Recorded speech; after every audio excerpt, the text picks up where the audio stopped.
उत्तराखंड में एक बार फिर त्रिस्तरीय पंचायत चुनाव टल चुके हैं। आरक्षण नियमावली का नोटिफिकेशन जारी नहीं होने पर नैनीताल हाईकोर्ट ने पंचायत चुनाव पर रोक लगा दी है। 21 जून को राज्य निर्वाचन आयोग ने त्रिस्तरीय पंचायत चुनाव की अधिसूचना जारी की थी, जिसके बाद से 2 चरणों में होने वाले चुनाव का मतदान 10 जुलाई और 15 जुलाई को होना था और 19 जुलाई को मतगणना के साथ ही चुनाव के नतीजे सबके सामने आने थे। लेकिन आरक्षण की स्थिति साफ न होने के चलते हाईकोर्ट ने पंचायत चुनाव पर रोक लगा दी है। दरअसल उत्तराखंड हाईकोर्ट ने राज्य में त्रिस्तरीय पंचायत चुनाव के लिए निर्धारित किए गए आरक्षण की रोस्टर प्रक्रिया को चुनौती देने वाली याचिका पर सुनवाई की। मामले की सुनवाई के बाद खंडपीठ ने आरक्षण को नियमों के तहत तय नहीं मानते हुए त्रिस्तरीय पंचायत चुनाव पर रोक लगा दी और सरकार से जवाब पेश करने के लिए कहा। माननीय उच्च न्यायालय में त्रिस्तरीय पंचायती राज व्यवस्था के तहत चुनाव में आरक्षण नियमावली 2025 के संबंध में इसके गजट नोटिफिकेशन न होने के कारण इस पर एक स्टे प्रदान किया गया है, जैसा कि हमारे महाधिवक्ता श्री बाबुलकर जी के द्वारा मुझे टेलीफोन पर बताया गया है।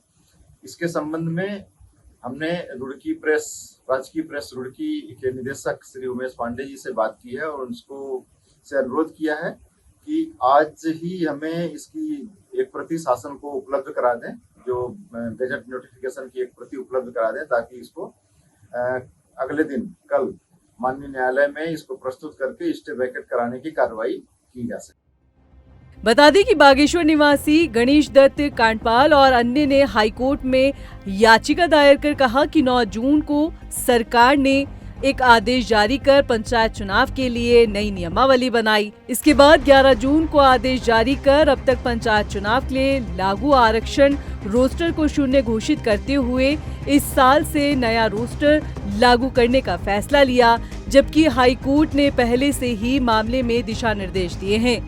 याचिकाकर्ता के मुताबिक इस आदेश में पिछले 3 कार्यकाल से जो सीट आरक्षित वर्ग में थी, वो चौथी बार भी आरक्षित वर्ग में की गई है, जिस कारण वो पंचायत चुनाव में हिस्सा नहीं ले पा रहे हैं। इस मामले में सरकार की ओर से बताया गया कि इसी तरह के कुछ मामले एकल पीठ में भी दायर हैं। जवाब में याचिकाकर्ता के अधिवक्ता ने कहा कि उन्होंने खंडपीठ में 9 जून को जारी नियमों को चुनौती दी है, जबकि एकल पीठ के सामने केवल 11 जून के आदेश को चुनौती दी गई है, जिसमें अब नए सिरे से आरक्षण लागू करने का उल्लेख है। लेकिन इस समय सरकार ने 2 मानक उसमें निर्धारित किए, अध्यक्ष, प्रमुख और प्रधानों के लिए तो किया अनुपातिक ढंग से और सदस्यों के लिए किया जनसंख्या के आधार पर। इससे इतनी विसंगति आ गई। साथ में रोस्टर का क्रम में बंद कर दिया। सदस्यों वाला तो 5वें चक्र में आना था, उसको 4थे चक्र में ख़त्म कर दिया और अध्यक्षों वाला 5वें चक्र में ख़त्म कर दिया। रेस्ट जो लोग बचे थे, जिनको अब जाना था आरक्षण, वो हमेशा के लिए वंचित हो गए।